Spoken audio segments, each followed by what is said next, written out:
réseau Cogeco Média. Vous écoutez Le Québec maintenant.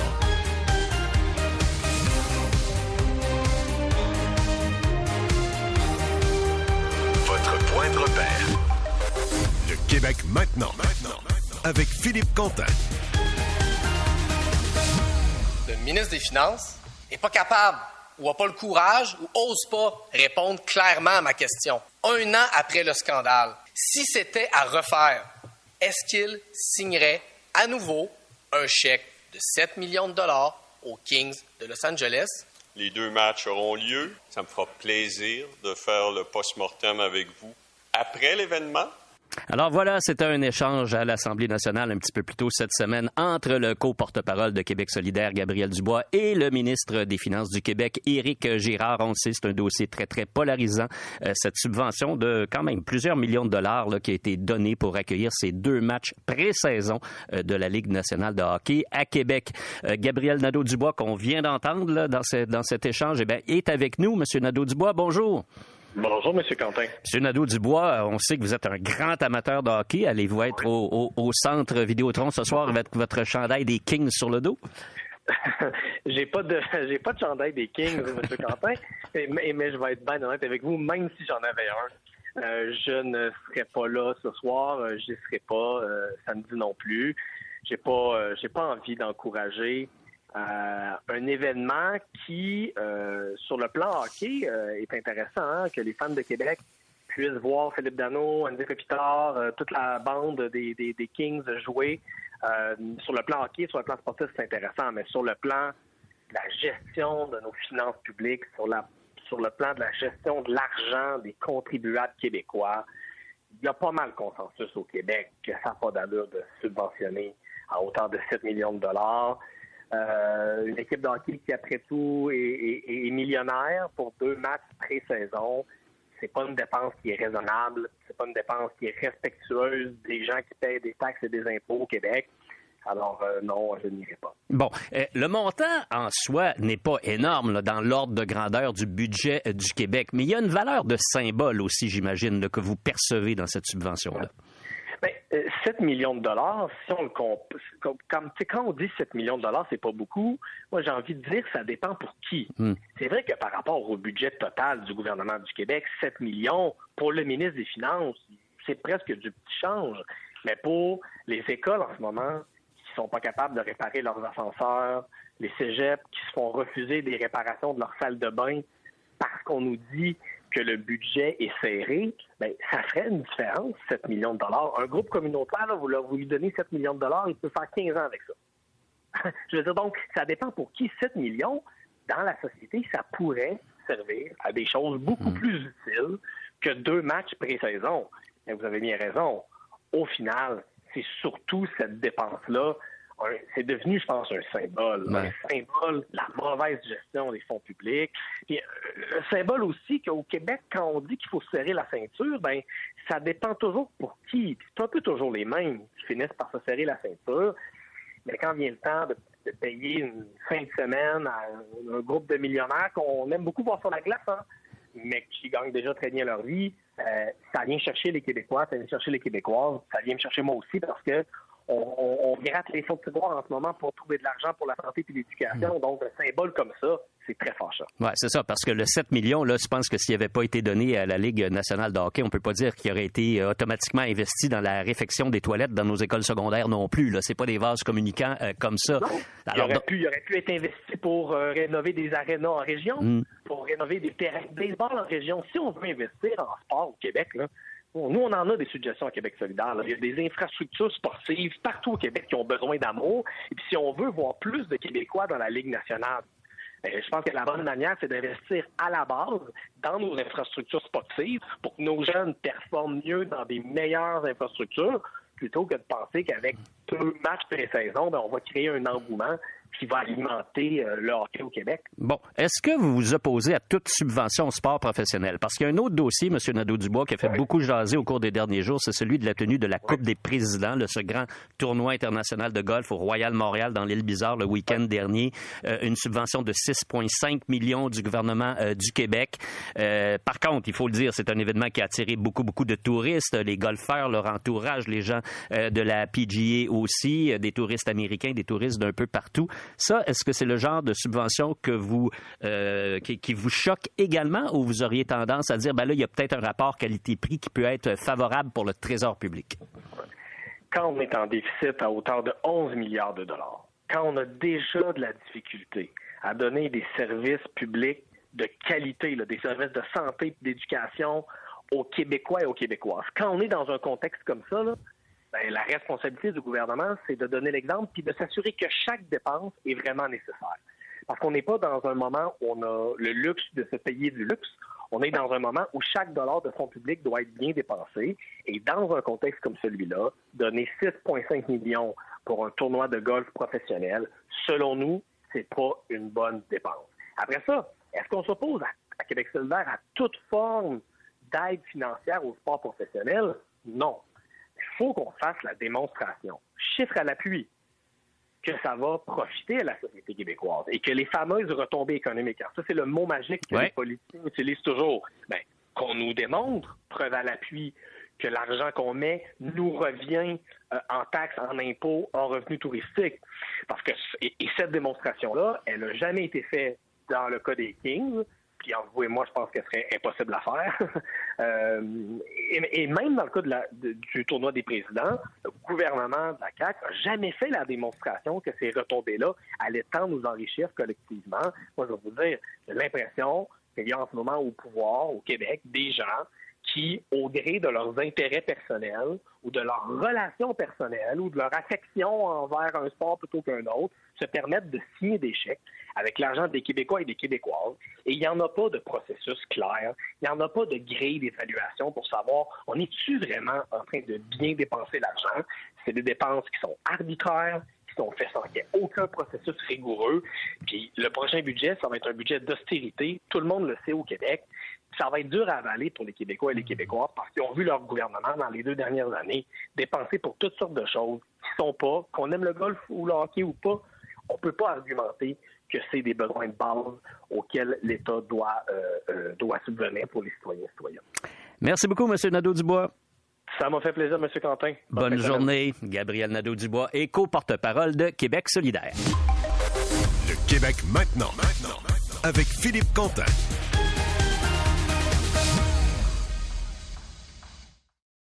Au réseau Cogeco Média. Vous écoutez Le Québec maintenant avec Philippe Quentin. Dans un dossier publié dans la presse ce matin, le chroniqueur économique Francis Veil révèle que le collège Le Tendre, qui est situé à Laval, près de la station de métro Montmorency, c'est un collège qui est subventionné par l'État, même si c'est un collège privé, a acheté une immense forêt à Mont-Tremblant. Et le collège prévoit y construire une école pour les adolescents de riches millionnaires qui viendraient des 4 coins du monde. Alors, après la publication de l'histoire ce matin, les réactions ont été nombreuses. Le ministre de l'Éducation, Bernard Drainville, a affirmé que des vérifications seraient effectuées par son équipe parce que, selon la loi, les subventions que l'État fournit à des établissements scolaires privés doivent servir à un projet éducatif et non à l'achat de terrain. Alors là, même si la direction de l'école dit, ce sont des enveloppes séparées, les sommes qu'on reçoit du gouvernement, ça sert au projet éducatif, puis c'est le reste de l'argent qui sert à acheter des terrains. On sait bien que tout ça, ce sont parfois des arguments qui sont un peu cousus de fil blanc. Alors, c'est un projet qui, je le disais, suscite beaucoup de réactions. Il a fait bondir notre prochain invité, qui s'est battu toute sa vie pour que le gouvernement offre à tous des écoles publiques de grande qualité. Il s'agit de Suzanne G. Chartrand, didacticienne du français, retraitée de l'enseignement au niveau secondaire et universitaire. Madame Chartrand, bonjour. Bonjour, monsieur. Dites-moi, Madame Chartrand, quelle est votre première réaction quand vous avez appris ce projet-là? Ma première réaction, c'est bien sûr de l'indignation. Ça n'a aucun sens qu'une école dite privée, et là-dessus, je voudrais faire une précision. On parle beaucoup d'écoles privées au Québec, mais les écoles privées sont fortement subventionnées. Dans l'article de M. Veil, félicite et que je remercie. Il parle de 60 %. Le groupe L'École Ensemble, qui étudie la question depuis des années, parle de près de 70 %. Donc, elles sont privées, mais fortement subventionnées par la population du Québec. C'est une chose à ne pas oublier. Alors, que cette école de Laval ose, avec des fonds dont on ne connaît pas trop la provenance, acheter des terrains immenses et à des coûts énormes, ça montre qu'on est rendu au Québec massivement, et particulièrement dans le système privé subventionné, à une vision de l'école qui est une marchandise. C'est une marchandise, il ne faut pas que ça coûte cher, puis il faut que ça rapporte gros. Et donc, on a une vision tout à fait capitaliste, marchande de l'école, et c'est tout à fait inacceptable. Bon, qu'est-ce que le gouvernement devrait faire, à votre avis? Ben, il devrait faire tout ce qu'il ne fait pas. Je veux dire, moi, ça fait 55 ans, monsieur, que je suis en éducation, et j'ai jamais vu un ministre aussi ignorant du système scolaire que le ministre Drainville, celui qui dit toujours des phrases à moitié compréhensibles, à moitié claires, et là, il dit, on va juste étudier la chose. C'est pas étudier la chose qui est important. Il devrait savoir que la chose existe, hein? Alors, s'ils étaient un peu sérieux, il devrait savoir que cela existe, et il aurait dû faire en amont, empêcher que cela se passe. Alors, Madame Chartrand, vous êtes très dur là, à l'endroit du ministre Drainville. Vous dites que vous n'avez jamais vu en 50 ans un ministre de l'Éducation aussi ignorant. Pourquoi un jugement aussi sévère? Non, ignorant du système d'éducation. Je ne dis pas ignorant dans Non, mais ignorant du système d'éducation, en effet. Il ne prend pas le temps d'étudier quoi que ce soit. À chaque fois qu'on lui pose une question, il n'y a jamais rien à dire qui explique les choses réellement pour que la population comprenne. Tout ce qu'il fait, c'est courir après les dernières nouvelles puis faire de la promotion de ce qu'il veut, ce dont il veut parler lui-même. Alors, non, je regrette, là, j'ai étudié les ministères de l'Éducation. Vous savez que ça va à une vitesse hallucinante au Québec, là.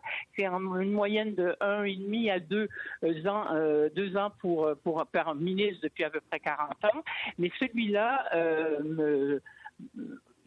j'ai pas de mots pour le dire, me choque carrément, c'est ça qu'il faut dire, à chaque intervention, parce que c'est toujours des interventions qui n'ont rien à voir avec le cœur même de ce que devrait être un système d'éducation publique. Revenons, Mme Chartrand, là, au sujet qui nous occupe, là, c'est-à-dire ce projet du collège Le Tendre, là, qui veut bâtir une école éventuellement au Mont-Tremblant, une école privée. Les frais de scolarité seraient de quoi? 62 000 $ par année, selon ce que nous indique Francis Veil dans la presse ce matin.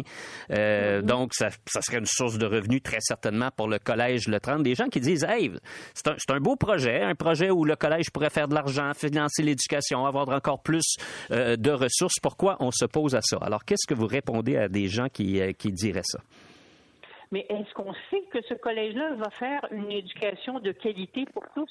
Non, on ne le sait pas. Est-ce qu'on connaît effectivement les ressources professorales et autres dans cette école-là? Non. Est-ce qu'on sait quels sont les projets particuliers et à quel point ils sont pertinents? Non plus. Donc, on ne sait rien sur le contenu même de l'éducation, de l'instruction et de la socialisation qui doivent être les deux grands objectifs de toute école. Tout ce qu'on sait, c'est que ça va rapporter de l'argent. Mais l'éducation n'est pas faite pour rapporter de l'argent, je le répète, mais faite pour faire en sorte que les élèves d'aujourd'hui soient des citoyens, se forment comme citoyens responsables de leur milieu et de la planète. Madame Chartrand, à votre avis, est-ce qu'il y a une place pour l'école privée au Québec? Non.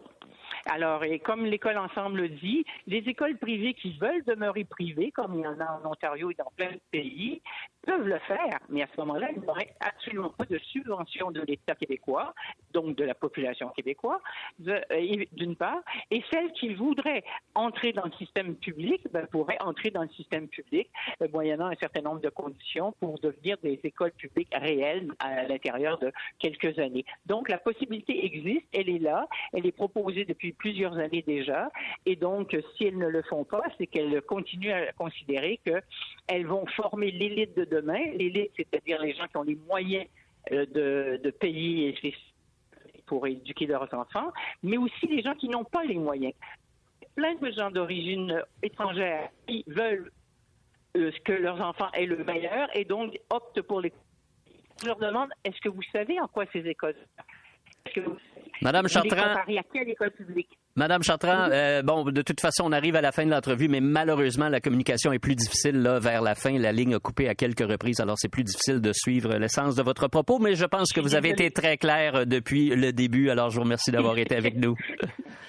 Je vous remercie. Bonne journée, Suzanne G. Chartrand est didacticienne du français. Elle est retraitée de l'enseignement secondaire et universitaire. Elle est également, vous l'avez bien compris, une défendeuse acharnée de l'école publique au Québec. Bon, vous allez peut-être vous poser la question, pourquoi ne pas avoir interrogé quelqu'un du Collège Le Tendre? Alors, on a fait la demande. On voulait parler avec Yves Legault. Yves Legault est directeur du Collège Le Tendre. Notre journaliste à la recherche, Émilie Dupras, s'est entretenue avec lui un peu plus tôt aujourd'hui.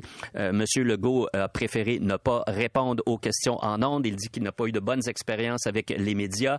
Il a beaucoup de réserves suite à l'article de notre collègue Francis Veil, mais il n'a pas voulu nous dire lesquels. Il n'a pas voulu préciser lesquels. Il n'a pas voulu rectifier la situation publiquement si tant est qu'il en sentait le besoin. Et il a dit qu'il préférait se concentrer sur les parents et les élèves qui sont impliqués dans le projet. Alors, quand on lui a dit que le dossier s'était maintenant rendu à l'Assemblée nationale, et il a répliqué, écoutez, j'ai parlé au ministre ce matin, il a toutes les informations en main, qu'il fasse une vérification, pas de problème pour nous. Et M. Legault, donc je le rappelle, directeur du Collège Le Tendre, a dit, vous viendrez voir au Mont-Tremblant quand ce sera fini, ça va être très beau. Le Québec maintenant, avec Philippe Quentin.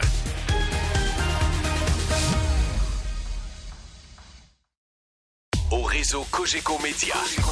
Vous écoutez Le Québec maintenant, avec Philippe Quentin. Catherine, en studio, on a un formidable invité, quelqu'un qui a réveillé des milliers et des milliers de Québécois pendant plus de 20 ans. Paul Arcan. Non. Gino Chouinard, bonjour. Bonjour à vous deux, content d'être Salut, chez Gino, vous. bienvenue. On est content de te recevoir. Gino, tu signes un livre qui s'appelle 3800 matins. Donc, tu as écrit sur les coulisses de ton expérience, tes nombreuses années à la barre de Salut Bonjour, même l'avant, parce que tu as animé les week-ends. 4 ans la fin de semaine. Exactement. Donc, j'ai calculé les matins en additionnant ceux du week-end. Alors, on arrive à peu près à 3849. Est-ce que à peu près à 3849. Est-ce que tu planifiais ça depuis longtemps ou parce que sinon, tu as une excellente mémoire, non? À vrai dire, la télé a des feuilles de route quotidiennes qu'on garde en réserve et qui nous permettent d'aller les consulter des années plus tard pour se souvenir des moments où on a rencontré des gens. Le web, dorénavant, est une archive extraordinaire pour aller reconsulter des émissions de télé. Et non, c'était pas prévu. Quand j'ai décidé de quitter Salut Bonjour, c'était parce que je souhaitais relever des nouveaux défis. Mon corps était un peu fatigué de l'horaire de nuit, un peu comme Paul, d'ailleurs, a pris la décision récente. Et c'est en novembre que 2 personnes différentes m'ont parlé d'écrire un livre. Et en décembre, quand mon fils, avec l'intelligence artificielle, testait les limites de la patente, et là, il demande à l'intelligence qu'est-ce que mon père, Gino Chouinard, devrait faire à la retraite après avoir animé 17 ans Salut Bonjour. Et croyez-le ou non, puis on parle du mois de décembre, donc l'intelligence est un peu aussi raffinée que maintenant. La réponse a été prendre des vacances et écrire un livre. Ah oui! Et là, j'ai dit, OK, là, ça fait 3 affaires, 3 signes que j'ai. Je me suis plongé dans mes souvenirs. Je prenais des notes à tous les jours, dans le chairlift en ski à Bromont, pendant les chroniques à Salut Bonjour. Quand j'avais un flash, j'écrivais. Et après ça, je me cherchais des histoires qui avaient des pattes, des histoires qui pouvaient avancer, qui pouvaient marcher. Et c'est comme ça que j'ai décidé de concentrer le contenu du livre. Moi, je suis fascinée par le début et l'avant Salut Bonjour. Ouais. Parce que tu disais que ta carrière était correcte, mais que il a fallu des fois que tu arrondisses les fins de mois, que tu avais fait des ménages. Ouais. Je savais pas ça. Ouais. Est-ce qu'il y a quelque chose d'honteux à dire ça ou tu es la plus grande fierté du monde après avoir animé autant d'années? À l'époque... C'est comme le chemin de l'underdog qui a réussi. Moi, je vous dirais que les gens ont toujours l'impression que la vie a été facile pour moi, simple, et que ça a toujours été du succès, que j'ai bien gagné ma vie. Ça, c'est les 17 à 21 dernières années, j'en conçois. Mais les 10 autres auparavant, ça n'a pas toujours été facile. Ça, c'est entre Double Défi et Salut Bonjour Week-end? Oui, ça, c'est entre les nuits où je travaillais comme préposé aux bénéficiaires dans un hôpital pour payer mes études, la radio communautaire, la télé communautaire pour apprendre un métier que je ne connaissais pas, parce que moi, je rêvais être un acteur. J'avais étudié pour devenir un acteur. À vrai dire, j'avais fait une école au cégep qui me donnait les bases du jeu parce que j'avais été refusé à toutes les écoles de théâtre au Québec. Donc, devenir animateur, c'est un plan B pour moi, finalement. Et ces années-là ont été tough. J'ai annoncé des spéciaux dans des centres d'achat avec des porte-voix. J'ai fait des pubs dans les intercoms de magasins comme l'Abbé et compagnie pour apprendre c'était quoi un métier d'animateur. Donc, je vivais pas riche. J'ai un beau-frère qui avait une entreprise d'entretien ménager et pendant des mois, j'ai dû aller faire des ménages dans des maisons. J'étais juste assez connu, là, c'était après Double Défi, il y a eu un vide à un moment donné, j'avais la casquette calée sur les yeux, pas parce que j'étais honteux de faire du ménage, parce que j'étais honteux de pas faire le métier que je souhaitais faire. Ouais. Alors ça n'a pas été un bout facile, ça, Catherine. Mais je suis certaine d'une chose, parce que moi je crois beaucoup que les gens qui ont fait d'autres choses avant d'aller dans les médias sont des gens plus travaillants et des gens qui connaissent mieux la réalité du monde. Est-ce que tu es d'accord avec ce que je dis? Ben, je l'ai pas eu facile. J'ai souvent vu les autres passer devant moi. J'ai souvent vu des projets d'émissions que je souhaitais faire qui aboutissaient dans les mains de quelqu'un d'autre. Puis ça me décevait, ça me faisait de la peine, ça me remettait en doute et ça me faisait travailler plus fort. Et j'ai toujours Gino, ça aurait pu t'abattre aussi. Pourquoi ça t'a pas abattu puis que ça t'a fait travailler plus fort? Ça m'a déjà abattu à un moment donné, après à peu près 7-8 ans dans ce métier où j'ai eu un autre sac. J'avais des formulaires pour m'inscrire à nouveau à l'université puis retourner me trouver un autre métier que celui de communicateur. Et finalement, est arrivé un coup de chance. J'ai eu un contrat à la radio de Joliette et j'ai laissé de côté mon inscription à l'université et après, ça n'a plus jamais arrêté. Alors, ça prouve un truc. D'ailleurs, ma conférence porte presque uniquement là-dessus. J'en fais quelques-unes au printemps. Là, ça s'appelle « Comment ça impossible ?» C'est que des fois, on a l'impression que quand on échoue dans une démarche, c'est la fin de quelque chose. Mais j'en fais la démonstration que quand on échoue dans une démarche, souvent, c'est le début d'une nouvelle affaire. Alors, ce livre, je le vois comme un trait d'union entre tout ce que j'ai fait avant puis ce que je vais peut-être faire après, mais je ne le sais pas encore c'est le quoi après. Est-ce qu'il est arrivé des journées où tu as eu envie de te pincer puis en te disant « ça aucun bon sens ce que je suis en train de vivre et ce que je fais comme métier en repensant à tes débuts d'ailleurs? » Bien, très souvent, Catherine, il y a des nuits où le sommeil était difficile. Puis quand je quittais la maison sur Paul-Doyon, où j'ai habité pendant 7 ans, il y avait... C'est un symbole, mais il y avait une bibliothèque dans laquelle il y avait 7-8 trophées artistes à ce moment-là qui étaient cordés là. Et les matins où c'était plus difficile d'aller au travail pour toutes sortes de raisons personnelles, quand je quittais la maison, c'est ce que je voyais en quittant la maison. Puis je disais, hey, vas-y pour le public. T'es là demain matin, dans quelques heures, sourire aux lèvres, laisse derrière ce qui va pas toujours bien, puis plonge dans ce qui s'en vient. Et ça me permettait des fois de faire une bulle sur le reste et d'apprécier encore plus ce que je vivais. Puis pour un gars qui a grandi en regardant une émission de télé qui s'appelait Café Chaud en Estrie avec Claude Boulard et tout ça le matin, même que parfois je manquais mon autobus scolaire parce que j'étais fasciné de regarder des gars avoir du plaisir à parler de sport et d'actualité, je me pinçais en me disant je peux pas croire que j'ai grandi en regardant ça et que maintenant c'est moi qui fais ça et qui peut-être inspire d'autres garçons et d'autres Gino, filles. je pense, je t'écoute, là. Puis il me semble que tu n'aurais jamais connecté autant avec le public parce que tu as connecté quand on dure aussi longtemps une émission du matin. Il y a un gars qui a fait Gino en poisson. Bon, vois-tu? Dans une épicerie. Mais c'est connecté fort. C'est connecté fort. Parce que, tu sais, quand les gens, au fond, là, surtout quand tu es à la télévision, ils t'invitent chez vous, tu es là physiquement sur l'écran de télévision, ça veut dire qu'ils connectent avec toi. Si tu n'avais pas eu toutes ces expériences-là, peut-être que le lien n'aurait pas été aussi fort. Peut-être que les gens ne se seraient pas reconnus autant en toi. Mon père m'avait dit un truc. Mon père est décédé depuis 1996. Quand il a vu que je voulais faire ce métier-là, parce que lui, il était animateur local là, dans les soirées de la petite municipalité chez nous, il m'a dit, oublie jamais d'où tu viens. Si jamais un jour les affaires vont bien pour toi, ça sera peut-être pas facile, mais garde ça en tête. Puis je suis issu d'un milieu très empathique, très, très aidant envers les autres. Donc j'ai gardé ça. Mais quand on est préposé aux bénéficiaires pendant 4 ans et qu'on aide des gens qui ont presque plus de ressources, ça nous permet de se rappeler que le parcours, parfois... Ça connecte. Hein? Ça connecte. Si on regarde les vraies valeurs, je pense, aux bons endroits. Tu sais. Tu t'es levé, je pense que c'est 2h45 à tous les jours. Est-ce que c'était ça ton heure de réveil? Mettons vers 3h quand je snoozais pas trop. Okay. Combien de fois dans ta tête t'as pensé vouloir arrêter? Parce qu'il y a l'horaire, parce qu'il y a la discipline, parce que... Les seules fois où j'ai vraiment pensé arrêter, c'est quand j'avais des problèmes physiques causés par la fatigue, des pertes de voix. D'ailleurs, j'en parle dans le livre à un moment donné. Des fois, il y avait des situations professionnelles qui n'étaient pas toujours comme je l'aurais souhaité. Tu sais, il y a un bout dans le livre où je parle du départ de Daniel Melançon qui avait créé une onde de choc à l'époque. C'était pas une décision avec laquelle j'étais vraiment très confortable. Ça m'a demandé de me parler pour être sûr d'être au travail le lendemain pour endosser une décision qui n'était pas la mienne à ce moment-là. Et il y a un bout aussi où est-ce que tu racontes, t'étais en train d'ouvrir le chocolat favori, tu faisais des corpos. Oui. Puis tu le dis, tu sais, ça allait pas super bien chez nous à la maison. J'étais brûlée, j'étais à terre. Tu sais, je me dis, c'est comme, pour moi, c'est tu frisais le burn-out. Moi, avec le recul, je pense que j'étais pas mal proche du burn-out, effectivement. Parce que quand on aime ce qu'on fait, on dirait qu'on accepte d'en faire davantage, mais à un moment donné, le corps a ses limites, la tête a ses limites. Cette fois-là, je pense avoir atteint les limites de ce que mon corps et ma tête pouvaient tolérer. Et le plus drôle, c'est que j'étais en coulisses d'un gala de la CSST. Alors, s'il avait fallu que je tombe en burn-out, là, ça aurait été vraiment terrible. et juste avant qu'on se quitte, parce que je veux que les gens découvrent ton livre par eux-mêmes, mais l'image du bon gars, t'as fini par l'accepter ou... Oui, puis ça m'a dérangé. Saint-Gino Chouinard. Non, mais tu sais, c'est proche de ce que je suis, on s'entend, mais animer une émission aussi familiale, sans prise d'opinion trop grande à Salut Bonjour, ben ça venait bonifier, je pense, l'image que j'ai. C'est de la mauvaise nouvelle, mais dit d'une bonne façon, avec un grand sourire. Hein? En même temps, je pouvais pas aller contre ma nature. Tu sais, en restant authentique, je suis resté près de ce que j'étais ces 3800 matins-là. Certains trouvaient ça trop lisse. Ben finalement, ça sera ça, et c'est tout. En tout cas, je t'envie pour la photo qui est publiée dans la page 13 du cahier photo. Entrevue avec le secrétaire d'État américain Anthony Blinken à TVA en octobre 2022. Alors, c'est quand même, quand on est... j'en n'en doute pas une seule seconde. Et la navette spatiale, là, tu sais, vous aviez fait...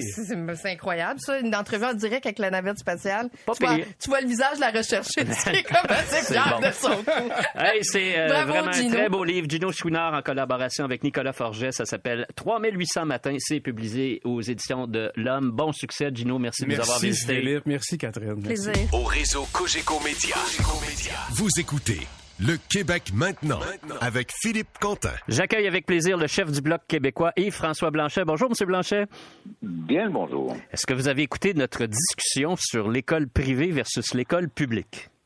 Oh, que oui. Et qu'est-ce que vous en pensez? Je suis curieux de connaître votre opinion. Tout le monde avait des opinions bien tranchées là-dessus et je le voyais autour de moi. Là. Il y avait de l'émotion en parlant.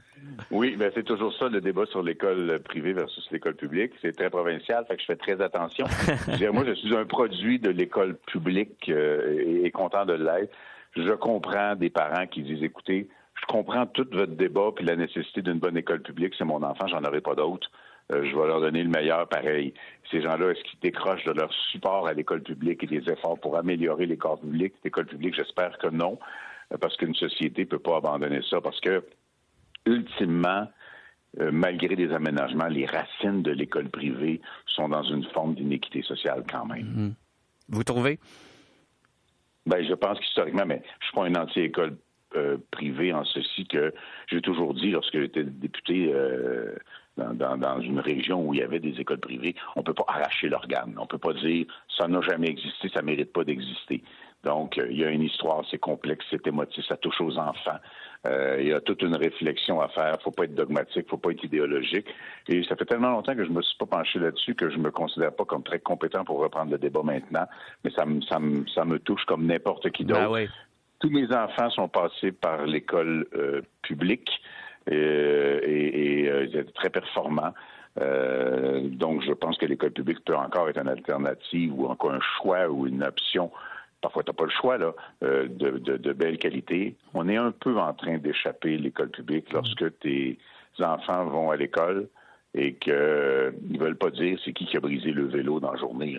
C'est parce que l'intimidation, les gangs et tout sont en train d'envahir beaucoup d'écoles avec une grave incapacité d'intervention. Bon, alors, beaucoup de problèmes à régler. Puis bien sûr, il y a tout ce système d'école à 3 vitesses que nie le gouvernement du Québec, mais à quelque part, l'école publique, oui, l'école publique avec les projets pédagogiques particuliers et l'école privée, ça commence à ressembler pas mal à 3 vitesses. Monsieur Blanchet, bien sûr, la raison pour laquelle je vous invite à l'émission aujourd'hui, c'est pour revenir sur cette déclaration de François Legault qui, hier à Paris, a exigé du gouvernement de Justin Trudeau qu'il renvoie environ 80 000 demandeurs d'asile, c'est-à-dire la moitié des 160 000 qui sont installés au Québec. Vous avez réagi aujourd'hui.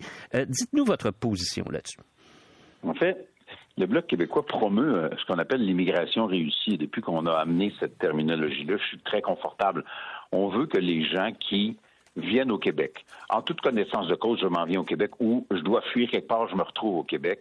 On veut que ces gens-là réussissent leur immigration. Et ça passe par un certain nombre de conditions qui nous amènent à un constat qui ressemble à celui de M. Legault. Le Québec est forcé de recevoir bien davantage de gens qu'il ne peut bien en recevoir. C'est sûr que ça met de la pression sur le système de santé, donc tout le monde a un moins bon système de santé. Même chose en éducation, service de garde. Oui, ça met une pression sur le parc immobilier. Il faut trouver des solutions à tout ça. Et le Québec a la singularité de ne pas, même proche, être capable de franciser ces gens-là qui pourtant vivent dans une société dont la seule langue commune et officielle est le français. Donc c'est un problème important. Est-ce que l'objectif de la moitié est valable? Bien, je ne sais même pas comment cette moitié-là est calculée. Mais il y a beaucoup d'immigration temporaire. On s'attarde surtout au cas des demandeurs d'asile. Les demandeurs d'asile, il y en a 45 % à peu près du total canadien qui sont au Québec, pendant que 4 premiers ministres conservateurs, quoi qu'en dise M. Poilievre, disent « on n'en veut pas chez nous ». Ça, c'est terrible. Maintenant, est-ce qu'on réussit l'immigration par la contrainte ou en déplaçant des gens de force ou en les mettant dans des zones d'attente? Pas sûr que je vais voir les photos.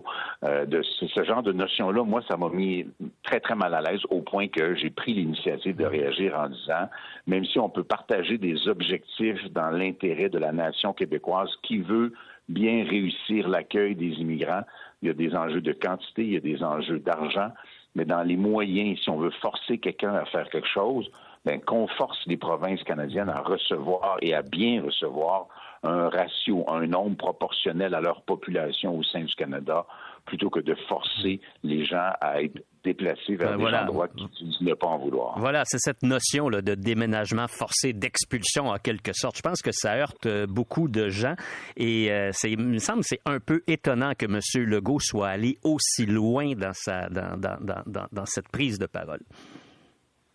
Oui, c'est étonnant. C'est une séquence récente où vous comprendrez qu'avec l'actualité récente, il ne me fait pas de confidence. Non. Mais il s'impatiente beaucoup, il est exaspéré. Ottawa instrumentalise beaucoup l'enjeu de l'immigration. Ottawa instrumentalise l'impatience de François Legault pour essayer de peinturer M. Legault dans le coin. Il ne s'aide pas nécessairement. Ou peinturer le Québec dans le coin. Ça, c'est payant. Mais je vais vous poser une question.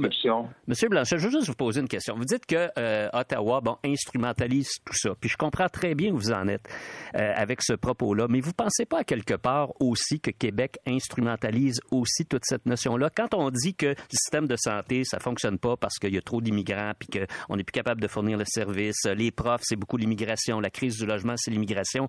Hey, c'est pas comme si le système de santé au Québec fonctionnait nickel il y a 20 ans avant qu'on ait ce surplus d'immigrants. Ce sont des problèmes qui existent, auxquels on fait face. Nos ministres de l'Éducation, nos ministres de la Santé, les services de garde, c'est les mêmes problèmes depuis des années et des années. Vous ne trouvez pas qu'on en fait trop porter aux immigrants aujourd'hui?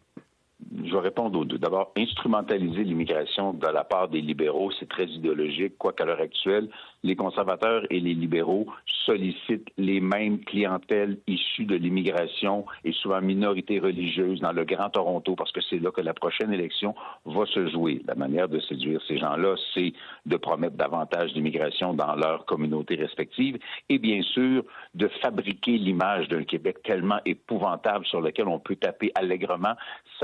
Ça distille les votes à volonté et pour eux autres, c'est facile. Ils croient ça pour vrai. Je pense que c'est vraiment leur idéologie. Est-ce que l'augmentation du nombre d'usagers d'un service sans augmentation du budget du service diminue la qualité du service? Poser la question, c'est y répondre. Est-ce que c'est un peu exagéré dans la rhétorique de Québec? Je ne peux pas répondre précisément. Mettons que je ne le rejetterai pas entièrement. Mais c'est sûr que si tu n'as pas plus de budget, que si les transferts en santé demandés par toutes les provinces canadiennes et le Québec ne sont pas faits, que si tu as davantage de gens qui ont besoin du service de santé, davantage d'élèves dans les écoles avec des difficultés d'intégration, notamment d'intégration linguistique, davantage de besoins dans les services de garde, évidemment que la qualité moyenne du service ne peut être maintenue qu'en augmentant les revenus de l'État. Et la population québécoise n'est pas capable de payer davantage de taxes et d'impôts. Donc, il y a une inquiétude sur la qualité des services rendus. Et je pense que c'est mathématiquement valable. peut-être utilisé politiquement. OK. Dernière question, M. Blanchet. Puis moi, parfois, je m'inquiète sur le tissu social du Québec quand l'immigration devient un enjeu qui occupe le débat politique à tous les jours. Il me semble que si j'étais un immigrant au Québec aujourd'hui, je me dirais, ouf, il me semble que ça sent pas bon à quelque part. Est-ce que j'ai raison de m'inquiéter ou pas du tout? La planète au complet va être aux prises avec des migrations, notamment des migrations dues à la crise climatique où des millions de personnes vont se déplacer parce que les endroits où ils vivent deviennent à peu près invivables ou qu'ils ont l'espoir d'avoir une vie meilleure ailleurs. Il faut que tous les États et les pays dits riches soient prêts à accueillir des gens.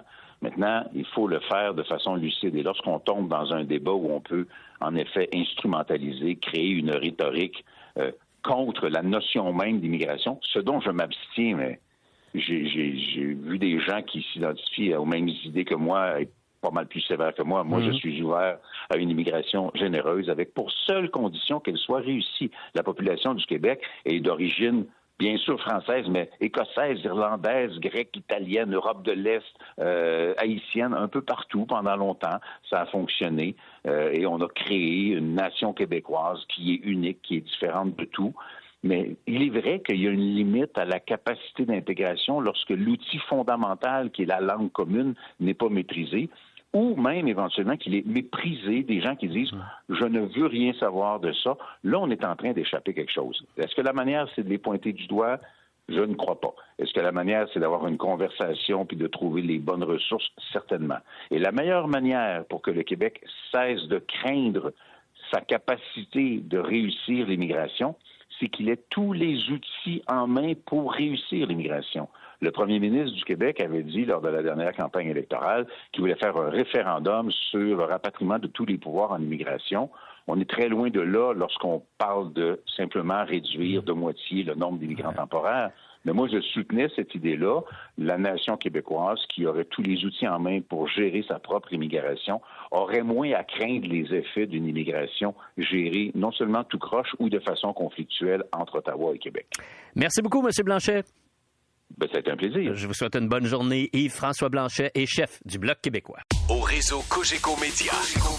Vous écoutez Le Québec maintenant avec Philippe Quentin. L'élection présidentielle américaine aura lieu le 5 novembre prochain et bien sûr, elle oppose Kamala Harris à Donald Trump. Si Donald Trump est bien connu, il est dans l'œil du public depuis des années. Ce n'est pas tout à fait le cas de Kamala Harris. Beaucoup de gens veulent en savoir davantage sur elle. Alors, il y a une biographie qui vient d'être publiée. Ça s'appelle Kamala Harris, l'Amérique du futur. C'est aux éditions Édito et c'est écrit par un journaliste qui s'appelle Jean-Éric Branaha. Monsieur Branaha est avec nous. Bonjour. Bonjour. Monsieur Branaha, pourquoi avoir écrit une biographie sur Kamala Harris? Alors, tout simplement parce que je pense qu'elle a de grandes chances de pouvoir devenir la première présidente des États-Unis et qu'il fallait la présenter au public qui, comme vous l'avez très bien dit, ne la connaît pas parce que pendant ces 4 ans de vice-présidence, les médias ne se sont pas intéressés à elle. Mais il faut dire que les infos sont tellement nombreuses venant de Donald Trump qu'il prenait à nouveau toutes les couvertures et les autres étaient pour Joe Biden. Il ne restait pas beaucoup de place pour la vice-présidente. Bon, alors j'ai lu votre livre, c'est intéressant, il y a beaucoup de renseignements, c'est un solide parcours là, que vous témoignez de son parcours avec beaucoup d'infos, beaucoup de renseignements. J'ai d'abord été marqué par l'impact de sa mère dans sa vie. Voulez-vous nous en parler un peu? Ah oui, tout à fait. Je crois que s'il n'y avait pas eu sa mère, il n'y aurait pas de Kamala Harris. Alors sa mère, c'est une jeune indienne qui va faire des études modestes en Inde, mais qui a de grandes ambitions. Et pour satisfaire ses ambitions, elle décide de partir aux États-Unis, ce qu'elle va annoncer à ses parents en 1958. Je veux partir en Californie, ce qu'elle fera. Et elle va venir faire des études brillantes en Californie, mais surtout, elle va découvrir la contestation étudiante de cette époque.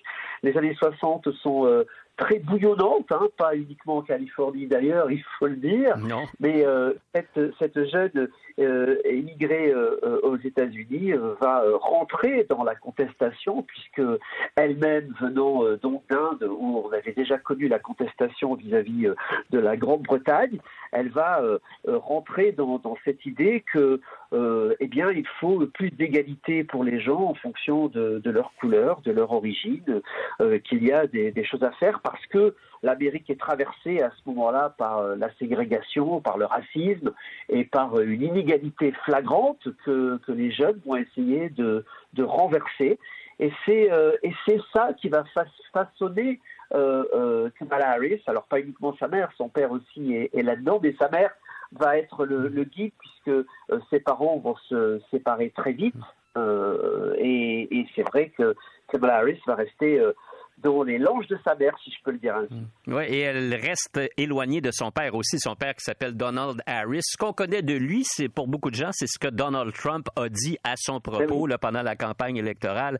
Monsieur Trump qui dit de Donald Harris, c'est un prof marxiste et il a manifestement bien enseigné à sa fille. Alors bien sûr, il insulte le père, il insulte la fille par la bande aussi. Mais je vous pose la question, est-ce que Donald Harris était véritablement un marxiste aux États-Unis? Ah oui, c'était un marxiste.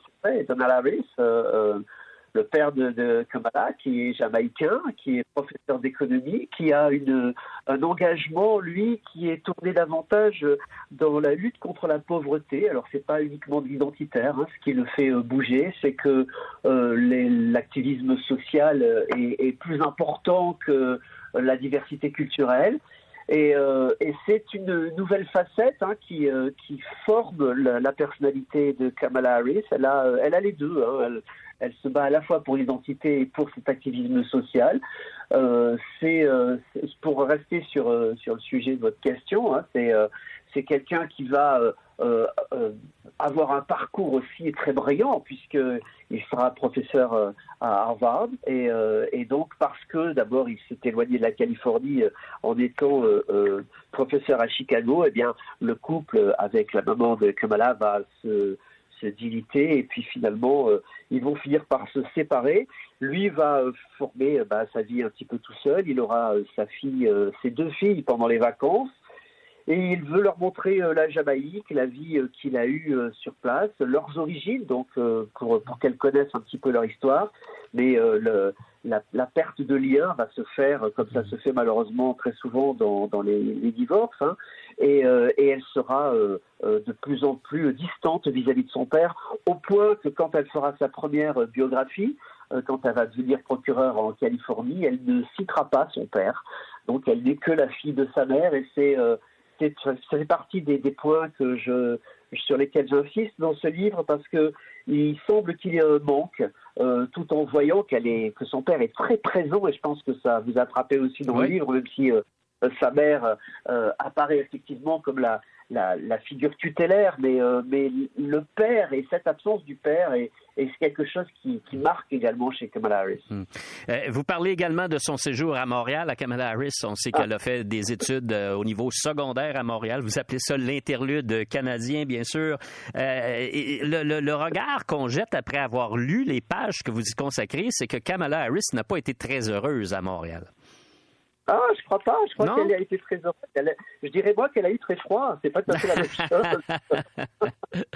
Non, mais elle avait hâte de retourner. Il faisait froid. Elle avait de la misère avec le français et tout. On sent que c'est une jeune femme qui prend pas complètement ses aises dans son milieu d'adoption, là. Écoutez, imaginez une petite Californienne dont le papa était jamaïcain, la maman était indienne et qui débarque à Montréal et il y a 3,5 mètres de neige, c'est pas rien. Donc effectivement, elle a eu ses premières mitaines, son premier bonnet, sa première doudoune, très encombrante, et ça lui a pas plu. Elle pouvait pas bouger comme elle le faisait auparavant, mais ça c'est pour l'anecdote et pour sourire. Effectivement, le français lui a posé problème. C'est dès le départ le gros point noir avec Montréal qu'elle n'a pas du tout aimé, d'autant qu'elle habite Côte-des-Neiges et donc elle est inscrite à Notre-Dame-des-Neiges. C'est pas le grand bonheur à ce moment-là, mais elle va faire des pieds et des mains pour changer d'établissement. Elle va fréquenter Face pendant quelques temps et puis finalement elle va terminer à Westmont High. Donc là, un établissement anglophone, bien sûr, et c'est un moment là qui est plutôt heureux. Bon, elle s'est pas remarquée, mais elle a sa petite bande de copains. Et elle va retourner éventuellement en Californie et amorcer sa carrière politique que vous racontez, là, ces élections. D'abord procureur de San Francisco, ensuite ministre de la Justice de la Californie, Attorney General, sénatrice, vice-présidente. Bref, un parcours quand même assez formidable. Alors, si on veut en savoir plus long sur Kamala Harris, eh bien, c'est ce livre écrit par Jean-Éric Branaha, Kamala Harris, l'Amérique du futur. C'est aux éditions Édito. Jean-Éric Branaha, merci beaucoup d'avoir été avec nous aujourd'hui. Merci à vous. Bonne journée.